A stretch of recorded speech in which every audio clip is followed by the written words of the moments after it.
Cláudio Prisco Paraíso, falei agora do governador Carlos Moisés.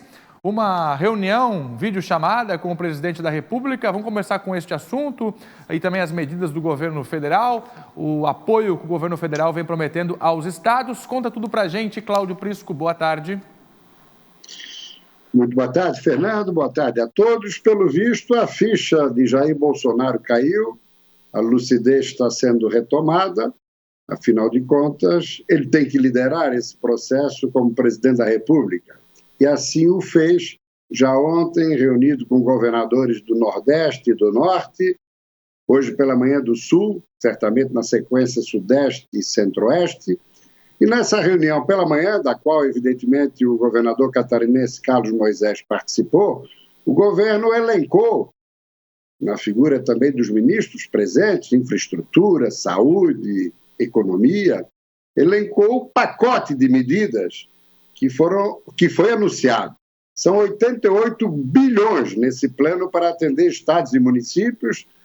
Nós temos aí 9,6 bilhões para a renegociação das dívidas, 12,6 bilhões suspensão das dívidas estaduais junto à União, pelo menos por 4 meses ou até 6, dependendo da evolução do quadro do coronavírus. Temos também novos empréstimos, 40 bilhões de operações de créditos, como transferência adicionais de recursos a estados e municípios. Também teremos o seguinte: o Fundo de Participação dos Estados e dos Municípios será com base na realidade de 2019, agora no exercício de 20. Se assim não fosse, só que em Santa Catarina a perda dos municípios, segundo a FECAM, seria de 11% na receita. Portanto, isso é importante e isso vai custar para o governo 18 bilhões, além de 8 bilhões de reais para a saúde de estados e municípios transferidos pelo Ministério da Saúde, meu caro Fernando. Prisco, e como é que ficam os investimentos, a partir do que está acontecendo, uma crise econômica, infelizmente?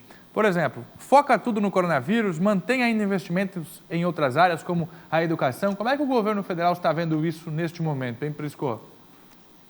Só antes, Fernando, de entrar nesse ponto nevrálgico, crucial e estratégico que você muito bem abordou, é importante colocar acerca daquela medida provisória que o presidente editou no domingo à noite, foi publicada e ontem ele já voltou atrás, que suspendia por 40 dias os contratos de trabalho.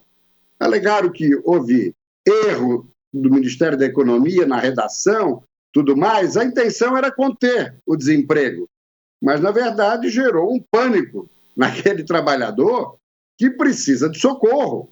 Aliás, uma das alternativas é liberar geral o FGTS, Fundo de Garantia por Tempo de Serviço, para proporcionar, nesse momento de crise, recursos para o trabalhador e para as famílias. Mas também tem, na nova MP, na nova medida provisória a ser implementada, a ideia é a flexibilização da suspensão do contrato de trabalho durante a crise, mas mediante a garantia de uma compensação financeira, que poderia ser de um salário mínimo por trabalhador.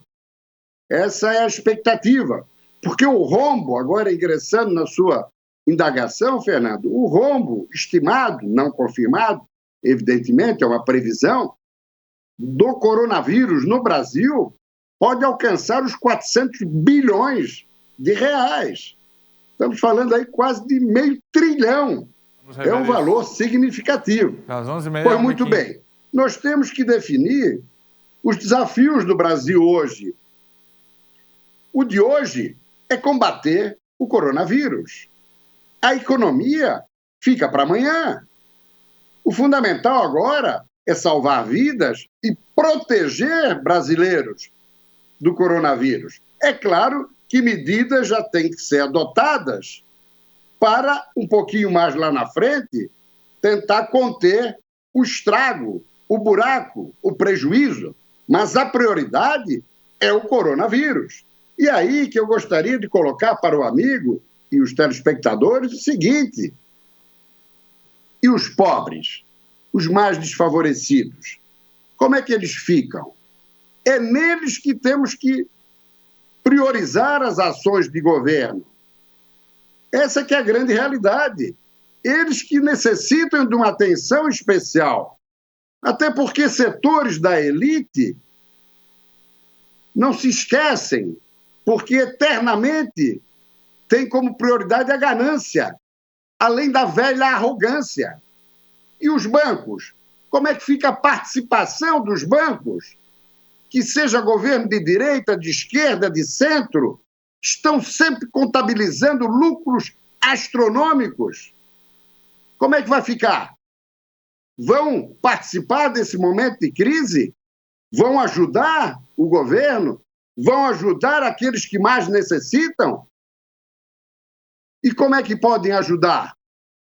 Reduzindo as taxas abusivas, os juros escorchantes, oferecendo crédito em situação privilegiada que possa favorecer efetivamente o brasileiro. Já tem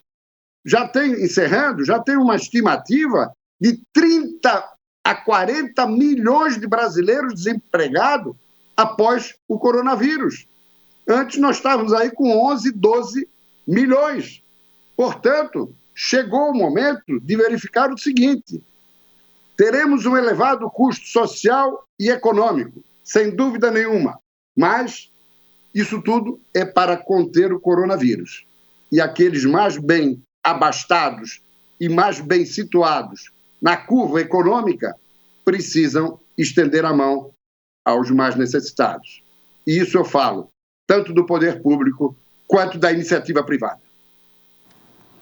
Muito boa análise, Cláudio Prisco Paraíso. Tem mais lá no blog. Obrigado, Prisco. Até amanhã.